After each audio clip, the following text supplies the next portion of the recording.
Assalamualaikum warahmatullahi wabarakatuh. Halo semuanya. Perkenalkan, nama saya Resta Maharani. NIM saya 1407624093. Saya berasal dari Prodi Pendidikan IPS angkatan 2024. Oke, jadi saya di sini ingin mengambil judul tentang belajar memahami orang lain saat menjadi panitia acara besar di kampus. Nah, ini sangat relate banget bagi saya. Karena kenapa saya memilih pengalaman ini? Karena tuh menurut saya ini tuh pengalaman yang sangat penting untuk belajar memahami orang lain. Karena ini proses yang sangat penting, bukan cuma untuk kegiatan organisasi aja, tapi di dalam kehidupan sehari-hari. Nah, awalnya saya pikir tuh jadi panitia itu tuh cuma soal menjalankan tugas dan tanggung jawab aja. Tetapi hal yang paling menantang justru adalah bagaimana kita bekerja sama dengan orang-orang yang punya karakter, terus juga cara kerja dan sudut pandang yang berbeda-beda gitu. Saya memilih pengalaman ini karena menurut saya belajar memahami orang lain adalah proses yang sangat penting, bukan cuma untuk kegiatan organisasi aja, tapi juga dalam kehidupan sehari-hari. Nah, awalnya saya pikir jadi panitia itu tuh bukan cuma soal menjalankan tugas dan tanggung jawab aja, tapi juga ada hal yang paling menantang justru adalah bagaimana bekerja sama dengan orang-orang yang mempunyai karakter, cara kerja, dan sudut pandang yang berbeda-beda. Karena pengalaman ini tuh akhirnya banyak mengubah cara saya berpikir dan berinteraksi dengan orang lain. Nah, video ini tuh saya akan ceritakan pengalaman itu, lalu saya analisis menggunakan 3 teori belajar utama, yaitu yang pertama behaviorisme. Pengalaman ini akhirnya banyak mengubah cara saya berpikir dan berinteraksi dengan orang lain. Nah, di video ini saya akan ceritakan pengalaman ini, lalu saya analisis menggunakan 3 teori belajar utama, yaitu behaviorisme, kognitif, dan konstruktivisme. Nah, jadi ceritanya seperti ini. Saya kan pernah ikut menjadi panitia acara di kampus yang cukup besar. Nah, ada banyak divisi seperti acara, konsumsi, terus publikasi, dan dekorasi. Nah, saya sendiri ini tuh tergabung di divisi publikasi dan dokumentasi. Tugasnya itu membuat desain poster, terus video promosi, dan mengatur jadwal posting media sosial. Yang di awal saya merasa sangat semangat, tapi waktu mulai kerja bareng ternyata tidak semua tuh berjalan dengan lancar. Ada temen yang kerjanya cepat dan perfeksionis, tapi ada juga yang santai dan sering menunda pekerjaan. Bahkan pernah satu kali deadline desain hampir lewat karena miskomunikasi antar divisi. Waktu itu saya sempat emosi karena merasa kalau semua orang seharusnya bisa bekerja dengan ritme yang sama. Tapi di sisi lain saya juga sadar kalau marah itu tuh tidak akan menyelesaikan masalah, tapi justru malah makin kita bikin tegang, terus komunikasi kita tuh jadi kurang. Nah, akhirnya saya mulai mencoba pendekatan yang berbeda. Saya berusaha lebih mendengar dan memahami dulu alasan teman saya, kenapa teman saya bisa bersikap seperti itu.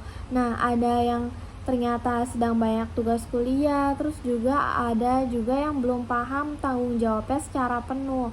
Nah, dari situ saya belajar banyak tentang cara memahami orang lain. Nah, komunikasi efektif dan pentingnya empati dalam kerja tim. Nah, terus habis itu juga setelah acara selesai, saya sadar bahwa pengalaman itu tuh bukan cuma tentang menyukseskan event aja, tapi tentang bagaimana saya belajar mengatur diri dan memahami orang lain secara lebih dalam. Nah, terus juga kalau saya hubungkan dengan teori behaviorisme, pengalaman saya menggambarkan bagaimana perilaku bisa terbentuk karena adanya stimulus dan respon dari lingkungan. Misalnya tuh contohnya kayak ketika saya terlalu keras menegur teman yang terlambat mengirim desain. Nah, mereka tuh jadi diam dan enggan berkoordinasi karena itu menjadi semacam punishment yang dimana secara sosial situasi kerja jadi tidak nyaman gitu. Sebaliknya, ketika saya mencoba berbicara lebih tenang, memberi semangat, dan memuji hasil kerja mereka, tim saya tuh jadi lebih terbuka dan lebih cepat menyelesaikan tugas. Itu bisa menjadi reward saya yang membuat saya tuh belajar bahwa perilaku yang positif itu akan menghasilkan respon yang positif juga. Jadi bisa dibilang teori behaviorisme ini tuh terlihat dari bagaimana saya belajar melalui pengalaman langsung dan reaksi dari orang lain. Nah, lingkungan sosial ini tuh dalam kepanitiaan itu menjadi faktor pentingnya mengubah perilaku saya dari yang dulunya mudah emosi, terus juga saya menjadi lebih sadar dan lebih saya menjadi lebih sabar dan lebih komunikatif. Nah gitu. Terus juga selanjutnya kalau dilihat dari teori kognitifnya, proses belajar saya itu terjadi melalui pemrosesan informasi dan pengambilan keputusan, yang dimana saya tidak hanya bereaksi terhadap situasi, tapi juga mulai berpikir dan menganalisis. Misalnya saya mulai bertanya nih di dalam diri saya sendiri, kenapa teman saya tuh bekerja dengan cara seperti itu.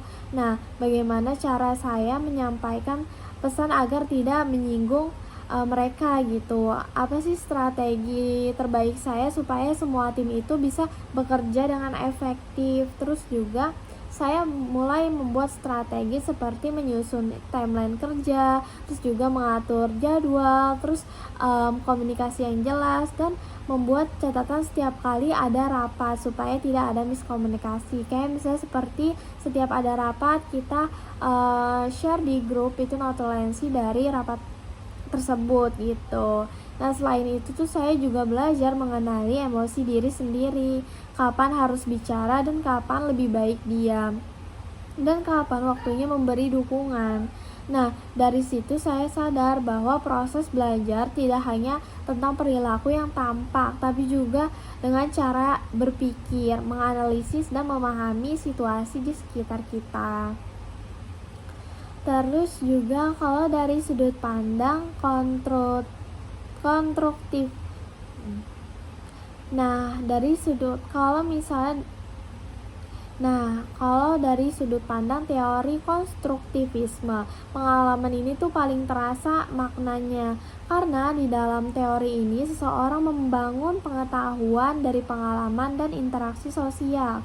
Saya belajar bahwa bukan dari teori di buku aja, tapi juga dari pengalaman langsung menghadapi berbagai karakter orang lain gitu. Saya mulai memahami gimana sih kerja tim itu tuh bukan hanya sekadar membagi tugas aja, tapi juga membangun kepercayaan, menghargai perbedaan, dan menyesuaikan diri dengan kondisi orang lain. Misalnya itu setelah acara selesai, kami tuh melakukan evaluasi panitia. Nah, di sana tuh saya mendengarkan cerita dari teman-teman yang lain atau staf-staf yang lain yang tentang kesulitan mereka gitu, dan ternyata banyak hal yang sebelumnya saya tidak tahu gitu, dimana kesulitan mereka. Terus juga dari refleksi itu saya membangun pemahaman baru bahwa menjadi panitia itu bukan hanya tentang kerja keras aja, tetapi juga kita bisa membangun hubungan dan memahami dinamika antar individu. Jadi teori ini tuh menggambarkan bagaimana saya membangun dan memahami pemahaman baru melalui pengalaman sosial, refleksi, interaksi, dan nyata. Nah, terus juga kalau saya simpulkan dari ketiga teori behaviorisme, kognitif, terus konstruktivisme, yang paling menggambarkan pengalaman belajar saya yaitu teori konstruktivisme. Karena dari proses belajar ini tuh yang saya alami tuh benar-benar muncul dari pengalaman saya pribadi gitu. Dan interaksi sosial dalam tim saya juga tidak hanya menerima pengetahuan dari orang lain aja, tapi juga membangun sendiri dari proses mencoba, gagal, memperbaiki, dan akhirnya berhasil gitu.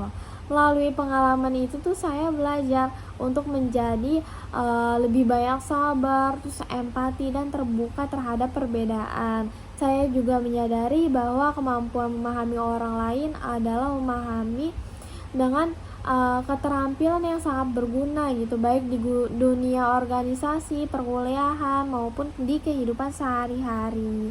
Nah, terus juga jadi bisa dibilang pengalaman ini tuh membuat saya tidak hanya lebih baik dalam bekerja, tapi juga lebih dewasa secara emosional dan sosial. Nah, terus mungkin itu aja pengalaman dari saya dan dikaitkan dengan ketiga teori tersebut. Terima kasih yang sudah menonton video refleksi saya. Semoga pengalaman ini tuh bisa jadi pengingat bahwa setiap interaksi sekecil apapun itu bisa menjadi proses belajar yang berharga. Yuk terus belajar, bukan cuma dari buku aja, tapi juga dari pengalaman dan orang-orang yang ada di sekitar kita.